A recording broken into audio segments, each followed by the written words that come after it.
जय हिंद दोस्तों, नमस्कार। कैसे हैं आप सभी? आशा करता हूँ बहुत ही अच्छे होंगे। तो चलिए आज हम लोग गोधूली नहीं, वर्णिका है, वर्णिका का या पार्ट 2 होगा आपका। मतलब जो दही वाली मगम्मा चल रहा था ना, देखिए ध्यान से, जो आपका चल रहा था दही वाली मगम्मा, इसका पार्ट जो है ना 2 है। ठीक है, क्या है? पार्ट 2 है। और इस पार्ट में जो है ना आपको पूरा कंप्लीट कर देंगे ऑब्जेक्टिव सहित। ठीक है, तो ये क्लास को शुरू करते हैं। अगर आप सभी को मेरा वीडियो अच्छा लग जाएगा तो वीडियो को शेयर कर दीजिएगा और सब्सक्राइब भी कर दीजिएगा और प्यारा सा कमेंट भी कर दीजिएगा। आप सभी जो है ना वीडियो तो देख लेते हैं लेकिन कमेंट नहीं करते हैं, पता नहीं क्या है, शायद दुश्मनी होगा इसलिए। तो कमेंट जरूर कर दीजिएगा कि आपको वीडियो कैसा लगा। आप वीडियो के बारे में जब बताइएगा ना, तो आपको आपको जो है इस तरह का वीडियो और हम बेहतरीन तरह से बनाने का प्रयास करेंगे। ठीक है, तो ये क्लास को शुरू करते हैं। हाँ, तो चलिए देखिए ध्यान से यहाँ पे क्वेश्चन नंबर 11। ऐसे तो आपका इस पार्ट में जो है ना दही वाली मगम्मा में जो है ना, देखिए दही वाली मगम्मा में आपका मात्र 6 क्वेश्चन ही है आपका किताब में, लेकिन ठीक है आपको हम 5 क्वेश्चन एक्स्ट्रा बता रहे हैं। ठीक है, जो कि आपको एग्जाम में आता भी है। चलिए अब चलिए देखिए क्वेश्चन आपका क्या है। आ, देखिए लास्ट क्वेश्चन है सब्जेक्टिव का, उसके बाद आपको ऑब्जेक्टिव ही कराएंगे। क्वेश्चन है क्या, दही वाली मगम्मा कहानी का क्या संदेश है। यानी कि दही वाली मगम्मा कहानी जो है हमारे समाज को, हम लोगों को, आज के बहुओं को क्या शिक्षा देती है, आज के सास को क्या शिक्षा देती है। ठीक है ना, क्या संदेश देती है इस कहानी के माध्यम से श्रीनिवास जी ने। तो देखिए ध्यान से, दही वाली मगम्मा कहानी का संदेश हमें, ठीक है, दही वाली मगम्मा कहानी का हमें संदेश यह देती है कि अपने परिवार को साथ मिलाकर रखना चाहिए। अपने परिवार को अपने साथ मिलाकर रखना चाहिए, कभी भी जो है ना भेदभाव नहीं करना चाहिए। बात रहा झगड़ा लड़ाई का, तो थोड़ा मोड़ा तो सबका परिवार में चलता है, ऐसा नहीं कि नहीं चलता। आपका परिवार में नहीं चलता है, मेरा भी परिवार में चलता है, आपका भी परिवार में चलता है। अधिकार को लेकर तो सब लड़ता है, लेकिन जो है ना इस पाठ से शिक्षा मिलती है कि हमें परिवार को जो है ना एक करके रखना चाहिए। जब परिवार क्या होता है अलग हो जाता है ना, और जब आपस में परिवार फूट जाता है ना, तो उन फूटे हुए परिवारों का जो है ना लाभ जो है ना, फायदा जो है ना कोई अन्य लोग उठाने लगते हैं, जैसे कि रकप्पा जो है ना मगम्मा के साथ करना चाहता था। ठीक है, तो चलिए आपका है क्या, घर में सास बहू के बीच कई प्रकार का विवाद और समस्याएं उत्पन्न हो जाती है। हमें इन समस्याओं पर अधिक ध्यान नहीं देना चाहिए। ठीक है, घर के सदस्यों को आपस में मिला जुला कर रखना चाहिए। ऐसे देखिए अक्सर तो सास पुतों में जो भी होता है चलता है, वो तो सब दिन चलते रहता ही है। हम लोगों को जो है चाहिए क्या, उन सभी बातों पर उतना ध्यान नहीं देना चाहिए। जब तक आप एक कान को बहरा नहीं कीजिएगा ना, तब तक जो है ना आप दुनिया नहीं खेप पाइएगा। इसलिए ना चाहिए क्या कि जब मतलब छोटा मोटा किसी से गलती होता है ना, उसको इग्नोर कर दीजिए, तभी अच्छा होगा। अब ऐसा बोलेगा पुतहु बोलेगा नहीं हम बड़ा है, सास बोलेगा हम बड़ा है, तब तो लीजिए वो बड़ा होइए। जब बड़ा होइएगा तो झगड़ा तो होना ही है, स्पष्ट सी बात है। इसलिए जो है ना इस कहानी से हमें यह शिक्षा मिलती है कि हमें परिवार के साथ में चाहे सुख हो या दुख हो, हमेशा जो है ना एक समान रहना चाहिए, मिलकर रहना चाहिए। अगर आप परिवार से दुखी रहेंगे, परिवार को अलग करेंगे, परिवार जब देखते हैं ना, जब जो है ना आपका लकड़ी का गट्ठर खुल जाता है ना, जब लकड़ी अकेला हो जाता है ना, उसे कोई भी तोड़ सकता है। लेकिन जब वही लकड़ी का जो है ना गट्ठर बना हुआ रहता है ना, उस लकड़ी को कोई नहीं तोड़ सकता है। अर्थात आप समझ गए होंगे कि जब परिवार एक रहेगा ना, उस परिवार को कोई बुरा नज़र से देख नहीं सकता है, उसके विषय में गलत सोच नहीं सकता है। फिर जब आप परिवार से अलग हो जाइएगा, तब आपको जो है ना कोई कुछ भी कर सकता है, आपका जो है ना कमजोरी जाने पर कोई भी फायदा उठा सकता है। ठीक है, तो ये आपका जो है ना लास्ट क्वेश्चन था। आइए अब बढ़ते हैं ऑब्जेक्टिव की तरफ। ठीक है, ऑब्जेक्टिव में आने से पहले देखिए ध्यान से, यह संपूर्ण पाठ का वस्तुनिष्ठ प्रश्न होगा, पूरा पाठ का जो है ऑब्जेक्टिव होगा। तो पहला आपका क्या है, लेखक का नाम, जन्म है, लेखक का जन्म। लेखक का जन्म कब हुआ था? यह 6 जून 1891 हुआ था, कर्नाटक के कोलार में हुआ था। ठीक है, उसके बाद लेखक का जो नाम था वह क्या था, श्रीनिवास जी था। ठीक है, उसके बाद श्रीनिवास का पूरा नाम यानी कि लेखक का पूरा नाम क्या था, मास्तिंग वेंकटेश अयंगार था। उसके बाद दही वाली मगम्मा कैसी कहानी है, यह दही वाली मगम्मा जो है एक कहानी है, किस भाषा में है, तो आपका कन्नड़ भाषा में है। राइट, चलिए यह कन्नड़ भाषा में है। और इस कहानी का जो हिंदी अनुवादक क्या है, ठीक है ना, हिंदी अनुवादक को किसने किया था, बी आर नारायण ने। किसने किया था, बी आर नारायण ने। ठीक है, यह कन्नड़ भाषा में था और इस कहानी को जो ना हिंदी में ट्रांसलेट किसने किया था, बी आर नारायण ने किया था, ताकि हम सभी समझ पाए। ठीक है ना, बहुत ही अच्छा कहानी है। चलिए तो आइए देखिए आपका पहला है क्या, पहला ऑब्जेक्टिव है क्या, दही वाली मगम्मा कहानी का रचयिता कौन है। दही वाली मगम्मा कहानी का रचयिता करने वाले कौन है, तो वो आपका है श्रीनिवास जी। ठीक है, तो क्वेश्चन नंबर 2 है कि श्रीनिवास किस भाषा के साहित्यकार हैं। तो श्रीनिवास जो है ना वह कन्नड़ भाषा के साहित्यकार हैं। ठीक है। और देखिए श्री मंगम्मा कहानी का जो अनुवादक है, हिंदी अनुवादक किसने किया था? मंगम्मा कहानी जो है ना श्रीनिवास का है, उसने जो है ना जो भी कहानी लिखती थी श्रीनिवास जी ने, वह कन्नड़ भाषा में, लेकिन उसका हिंदी में ट्रांसलेट किसने किया था? B.R. नारायण ने किया था। ठीक है। क्वेश्चन नंबर 4 आपका है कि मंगम्मा बरसों से बाड़ी में क्या दिया करती थी? मंगम्मा बरसों से अपने बाड़ी में, बाड़ी समझते हैं ना, वो समझाए थे पिछले वाले क्लास में, बाड़ी क्या होता है, उसमें क्या देते थे? तो दही बेचा करती थी। क्वेश्चन नंबर आइए 5 में, नजम्मा मंगम्मा की कौन थी? नजम्मा कौन थी? नजम्मा जो है ना मंगम्मा की पुतहू थी, यानी कि बहू थी। इसको आप क्या बोलते हैं? पुत्र वधु भी बोल सकते हैं। पुत्र वधु मतलब पुत्र की कन्या, पुत्र की वधु को पुत्र वधु कहते हैं। क्वेश्चन नंबर 6 है कि मंगम्मा कहाँ के रहने वाली थी? मंगम्मा कहाँ के रहने वाले थे? मंगम्मा जो है ना वेंकटपुर, जो कि बेंगलोर के पास एक गांव पड़ता था, वेंकटपुर, वहीं के रहने वाली थी। ठीक है। क्वेश्चन नंबर देखिए आपका ए रहा 7 कि मंगम्मा और बहू के झगड़े का कारण क्या था? तो मंगम्मा और बहू के बीच जो झगड़ा हुआ था, विवाद हुआ था, उसका कारण क्या था? पोते की पिटाई थी। क्या थी? पोते की पिटाई थी।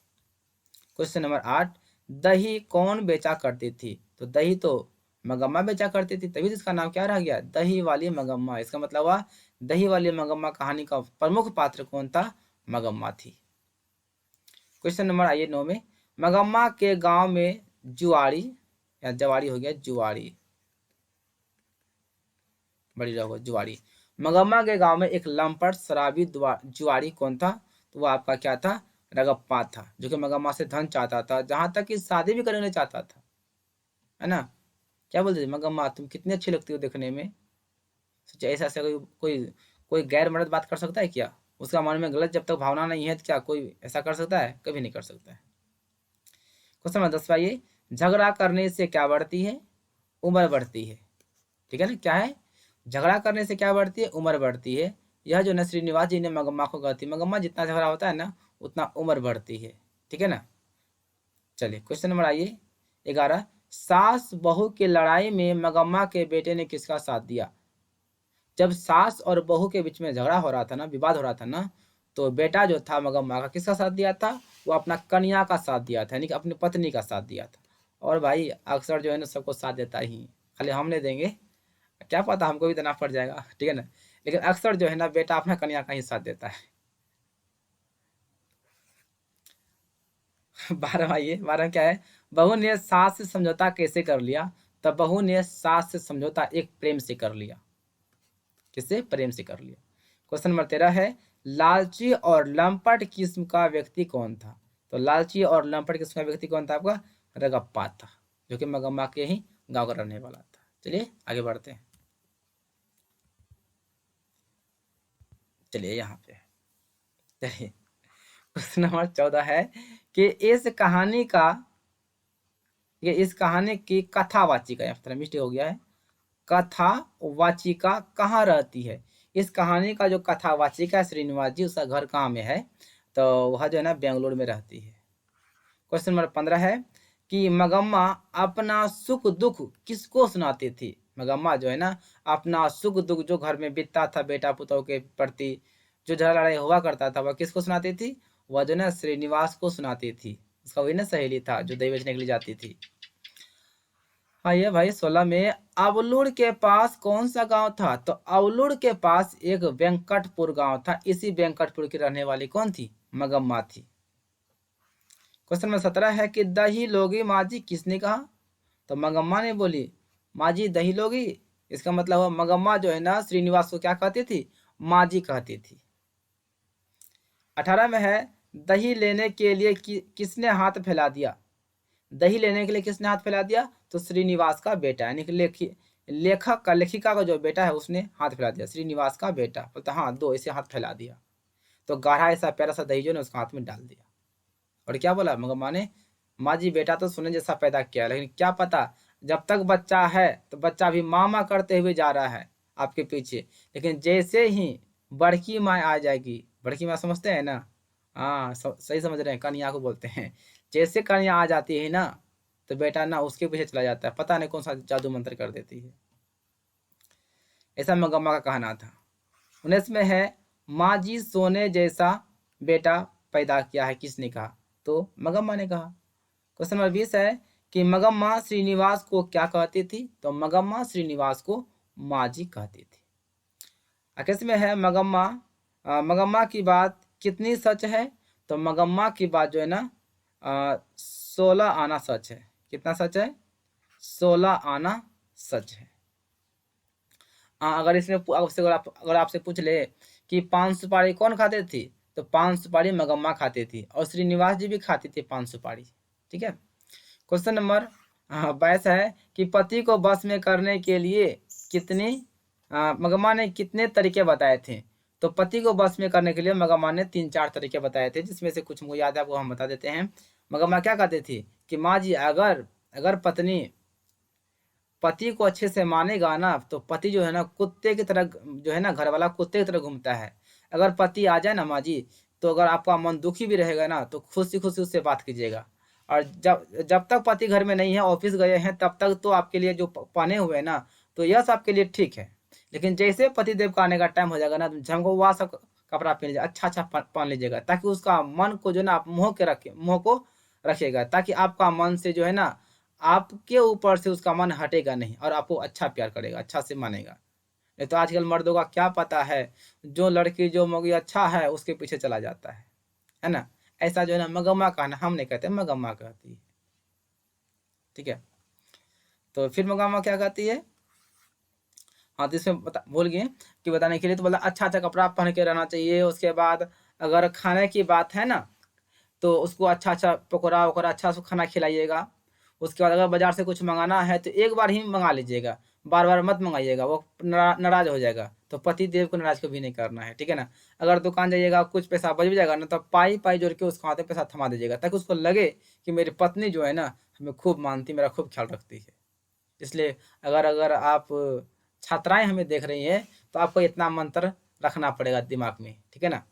तो क्या करना है शादी के बाद आप सभी को, मतलब सास को कोई दिक्कत नहीं, अपना पति को बस में करने के लिए अच्छा से खाना पीना उनको खिलाइएगा। ठीक है। क्या कीजिएगा? खाना पीना खिलाइएगा। और जब जैसे देखिएगा अगर आपका पति ड्यूटी से आ गया है, काम करके आ गया है, तब वो क्या करना है, एकदम अच्छा से कपड़ा लत्ता पहन के रखना चाहिए, एकदम अच्छा से झमकौआ सब गजरा उजरा सब क्या क्या होता है आप सभी में लगा लीजिएगा। ठीक है ना। ताकि आपका पति जैसे आपको देखे ना एकदम दिल खुश हो जाएगा, क्या मेरी, समझ गए ना, क्या मेरी कन्या है, इससे अच्छा और कोई नहीं हो सकता है। अगर कभी ऐसा लग गया कि मेरी कन्या जो है ना उससे खराब है तो उसके पीछे चल जाएगा। इसलिए आप इतना अच्छा से रहिएगा ताकि उसका मन को आप मोह के रखिएगा। ठीक है ना। ऐसा जो ना हम नहीं कहते भाई, आपका मगम्मा जी कहती है। उसके दौरान जो आपको हम बता दिए, मतलब उसके स्थान पर। चलिए, मगम्मा के अनुसार घर वाला घर में रहता है। जब पत्नी इस तरह से अच्छी तरह से रहेगी, खाना पीना खिलाएगी ना, तो पति जो है ना, घर वाला जो है ना कुत्ते की तरह जो है ना, कुत्ते की तरह जो है घर वाले के पीछे रहता है पड़े हुए। और रियलिटी यही है कि मतलब लड़का सब हो, मतलब लड़कों के पीछे क्यों जाती है, या कोई भी पुरुष हो अपने स्त्री के पीछे, किसी दूसरे स्त्री के पीछे क्यों जाती है? क्योंकि उसका पहनावा और हवा थोड़ा अच्छा लग जाता है, इसलिए। बस यही तो, भगवत खाना तो ये भी खिलाएगी, खाना वो भी खिलाएगी, लेकिन थोड़ा देखने में फर्क पड़ता है। ठीक है। चलिए, मगम्मा के परिवार में कितने सदस्य थे? तो मगम्मा के परिवार में 4 सदस्य थे। कौन कौन? एक मगम्मा, एक पोता, एक मगम्मा का बेटा, एक उसका पुतहू, वो झगड़ैया। क्वेश्चन 25 है, इस कहानी में राक्षसी किसे कहा गया है? तो बहू को कहा गया है। जैसे बहू ने मारी ना अपना बेटा को, लगत पर उठा पटकी, तो मगम्मा क्या बोलते, क्यों राक्षसी, बच्चे को जाने मार देगी क्या? चलिए आइए, मखमल का ब्लाउज कौन पहनी हुई थी? तो मखमल का ब्लाउज जो है ना श्रीनिवास जी पहनी हुई थी। कौन? श्रीनिवास जी, लिखी का। चलिए, क्वेश्चन नंबर 8 आपका 7, मखमल के ब्लाउज, एक ब्लाउज का दाम कितना है? ब्लाउज, तो मखमल के एक ब्लाउज का दाम कितना था? 7 से 8 रुपया था, याद रखिएगा। उसके बाद 28 में है, मगम्मा अपने पोते के लिए क्या लाती थी, मतलब बाजार से क्या लाती थी? तो मिठाई लाती थी। चलिए, 29 में है, बहू की दशा कैसी है? तो बहू की दशा एक मगरमच्छ जैसी है। कैसी है? मगरमच्छ जैसी है। कैसे? देखिए ध्यान से, यानी कि एक मगरमच्छ है, ये मगरमच्छ हो गया, और इसका मुंह में बच्चा है, ठीक है ना, और यहाँ पर जो है ना सास जो है ना उस बच्चे को खींच रहा है। इसका मतलब हुआ यानी कि बहू जो है ना अपना अधिकार बेटा पर से नहीं हटाती है, और मगम्मा जो है ना अपना भी बेटा पर से अधिकार नहीं हटाती है। बीच में कौन है? पोता है, ठीक है ना। तो बहू की कैसी दशा है? तो बहू की दशा एक मगरमच्छ जैसी है। हाँ, 30 में आइए। इस कहानी में सबसे तेज पात्र कौन है? इस कहानी में सबसे तेज कौन है? तो उसकी बहू है। कौन है? बहू। कौन? नजम्मा। अगर तेज नहीं रहती तो सासू को क्यों अपना मतलब हैंड में कर लेती? तो सबसे तेज कौन थी? मगम थी, नजम्मा थी, मतलब उसकी बहू थी। तो चलिए आज के लिए बस इतना ही। अगर आप सभी को वीडियो अच्छा लगा होगा तो वीडियो को लाइक कीजिएगा, शेयर कीजिएगा और सब्सक्राइब करने के लिए भूलिएगा नहीं, क्योंकि आपको इस तरह से जो है ना क्लास 10 का पूरा सिलेबस बेटर रूप से मिल जाएगा, ठीक है ना। आपको कल जो है ना नेक्स्ट क्लास में आपको सभी को क्या मिल जाएगा? संस्कृत क्लास का भी वीडियो मिल जाएगा, ठीक है ना। तो bye bye, all the best सभी को, best of luck. Thank you, best of luck.